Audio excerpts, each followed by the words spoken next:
भारत में पहली बार विदेश से चीते आ रहे हैं, जिन्हें मध्य प्रदेश के कुनो नेशनल पार्क में बसाया जा रहा है। अब सवाल उठ रहा है कि जब हमारे देश में चीता जैसा ही प्राणी तेंदुआ मौजूद है, तो फिर बाहर से चीता लाने की क्या जरूरत है। तो इस वीडियो में जानेंगे चीते और तेंदुआ में क्या अंतर है और चीता भारत के लिए क्यों जरूरी है। चीते और तेंदुए में वह कुछ खास अंतर है जिसकी वजह से चीता और तेंदुआ एक दूसरे से बहुत अलग प्राणी दिखाई देते हैं। चीता दुनिया में सबसे तेज दौड़ने वाला प्राणी होता है।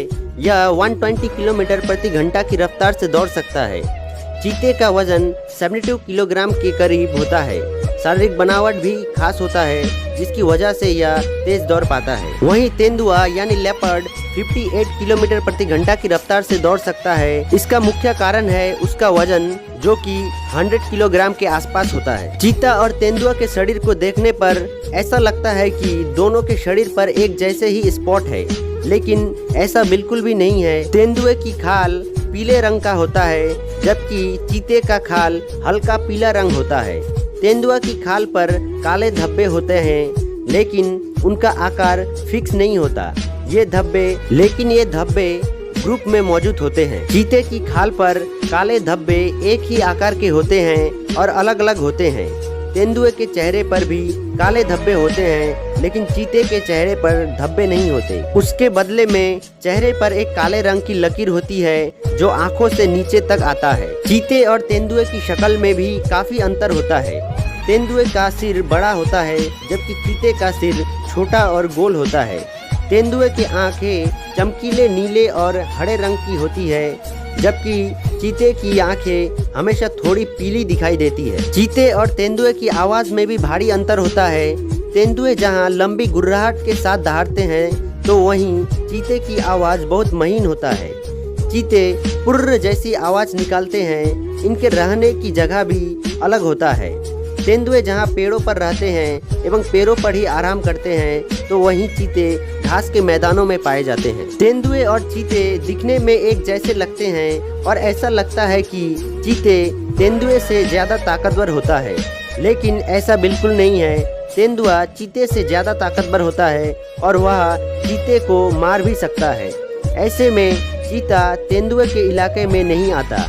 तेंदुआ अकेले में रहना पसंद करते हैं, तो वहीं चीते समूह में रहते हैं। ऐसे में अगर बात की जाए तो चीतों को लाने के लिए जुलाई में नामीबिया के साथ एक समझौते पर हस्ताक्षर किए गए थे।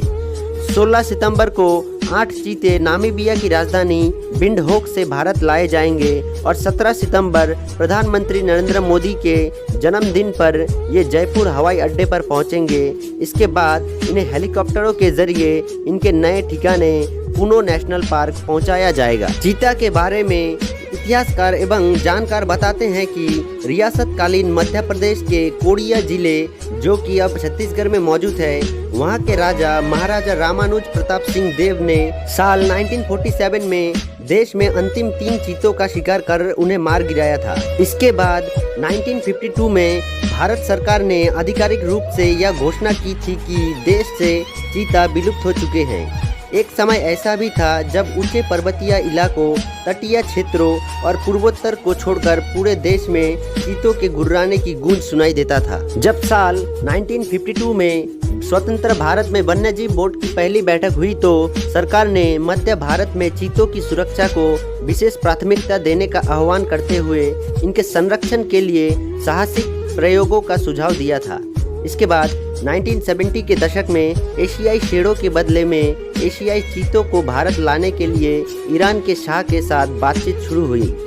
ईरान में एशियाई चीतों की कम आबादी और अफ्रीकी चीतों के साथ उनकी आनुवंशिक समानता को ध्यान में रखते हुए भारत में अफ्रीकी चीते लाने का फैसला किया गया। लेकिन आपको बता दें कि देश में चीतों की कमी अचानक से नहीं हुई।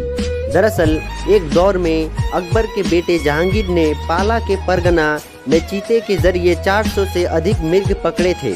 शिकार के लिए चीतों को पकड़ने और कैद में रखने के कारण प्रजनन में कमी आने वाली दिक्कतों के चलते इनकी आबादी कम होने लगा। जानकार बताते हैं कि भारत में चीतों को पकड़ने में अंग्रेजों की बहुत कम दिलचस्पी थी, हालांकि वे कभी कभी ही ऐसा किया करते थे।